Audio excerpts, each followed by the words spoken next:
Hi guys, you're welcome back to my channel. I hope everyone is doing great.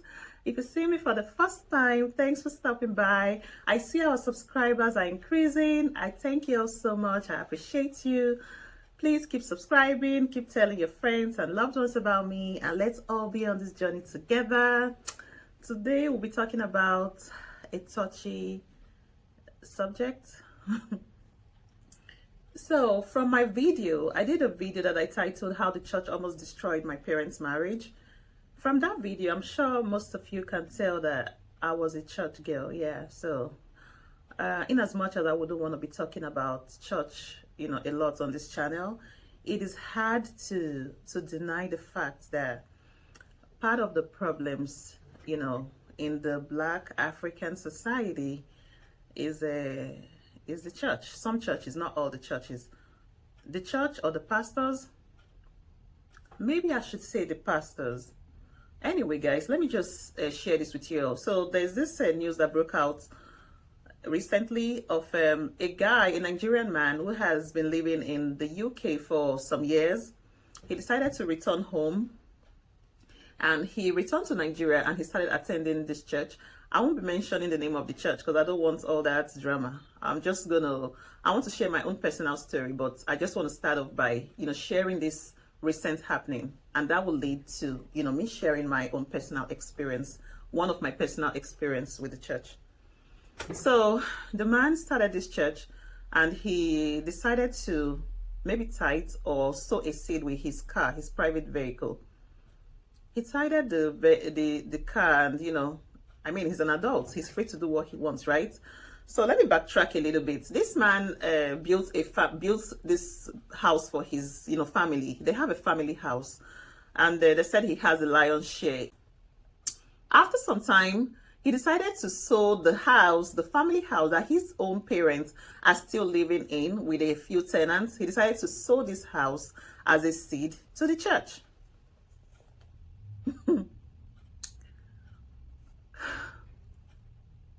How can you, how dare you, especially when he knew the parents didn't have anywhere else to stay. He sold the house as a seed to the church, and the family didn't know, not until some people came to the house to look at it. I don't know, I don't want to mention the name of the church, but I might be forced to, because I would like to attach a picture or video. If it's possible, I'm going to do that. If it's possible for me also, I'll try as much as possible not to mention the name of the church. So this guy gave up the house without telling his family or his relations. So people came to the house. Some of the church people came to the house to look at it, to look at the seed that has been sold to the church. And after a while, the dad realized this was what was happening. He contacted the pastor of the church. Now, this didn't happen in Warri. For those of you that are Nigerians watching, this happened in Warri in Delta State. So according to the story, the church said they were going to look into the matter. That was what they told the man's father. But they didn't look into no matter. Or maybe they looked into it, but as we speak, this matter is in court. Because the church decided to sell this property. The church has refused to release this house back to the boy's parents. This man's father, I should stop saying boy because he's a grown man. This man's father is an elderly man. Where is he supposed to start from? And mind you guys, this family, the boy's father, his father's name is the name of the street. So for those of you who are non-Africans, in Nigeria, if you are the first person or maybe among the first people to build in a street or, to build in a place, most times they name the street after your name. So, that was what happened in this case. So I don't understand why, the man now we have to, leave the property for the church. Where is he supposed to live? Let's even leave the name of the street aside. Where is the father? If the man in question is not even thinking, I think the pastor, the general overseer, because he was involved in this, he knows about what is going on. Shouldn't he have a rethink? I don't understand. What did this to us? Religion is the problem. Religion has been destroying lives and will continue to destroy lives. Religion has destroyed marriages, but that is if you let it destroy your home or your life or your marriage. And I would like to say that I've seen people who have told me, oh, they are not interested in God. They don't know if God is real, just because of false preachers, just because of charlatans. I want you to know that you shouldn't stop loving God. That you see or meet people who haven't portrayed, our Creator in the right light shouldn't make you hate God. God is a supreme being, like none of us. Do you know how the Bible describes God? God sits in heaven as his throne, and he uses the whole of the earth as his footstool. But these days, the way people talk about religion, it makes you question yourself. I don't know if God is their mate. We all have to be careful. I feel like this is should I call it some sort of brainwashing? What will make a grown-up man sow a house, his own family house that his own parents are living in, to the church as a seed? I do not get it. I do not get it. I'll be following this news, to see how it eventually plays out, because I don't understand. Nobody should do like the way I see my parents as my babies. I know they are my parents. I know they gave me life, but at the age they are in, and my mom is barely 60. My dad is, barely 70, but I now see them as my babies. Like, I just love on them. I just want to care for them, take care of them, So I can imagine this guy's father, an elderly man. He should be in his 70s or even 80s. Because I must say that people from that region in Nigeria, the Robos, those Delta people, they look quite, healthy. They look really good. Let's not even deny that fact. So I don't know, the man is in pain, writing letter and explaining to the church and anybody that cares to listen, about, the property being, their family property, and, he has a share in the house as well. Even in as much as the son, like I said, has the lion's share, he himself too contributed to the success of the building.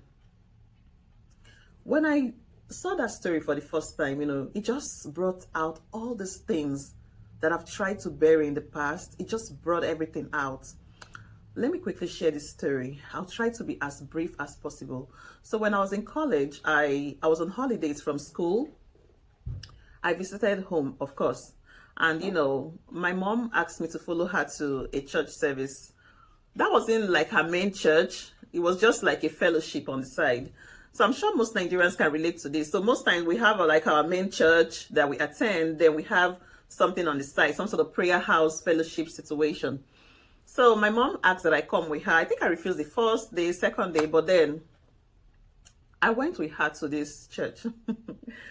For some reason, one of the pastors or prophets saw me and said, oh, I'm a fine girl, but I should be careful because he sees in the spiritual realm that I'll be too picky and I might end up not marrying on time, that I should pray about it.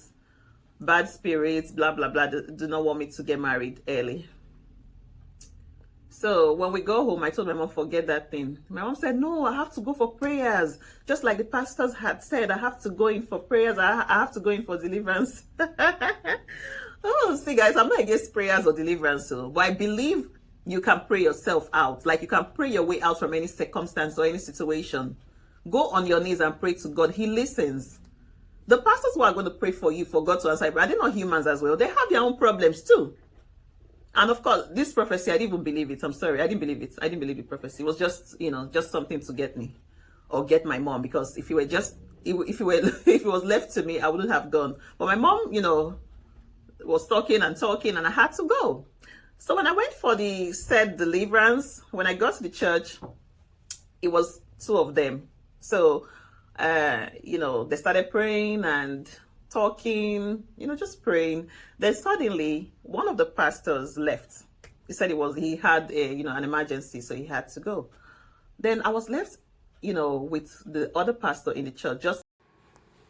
Hey guys, so I had to stop here because the video was getting really long and I decided to share it into two parts. So what you just watched is the part one. I'm going to be dropping the part two in some hours. I just have to edit it.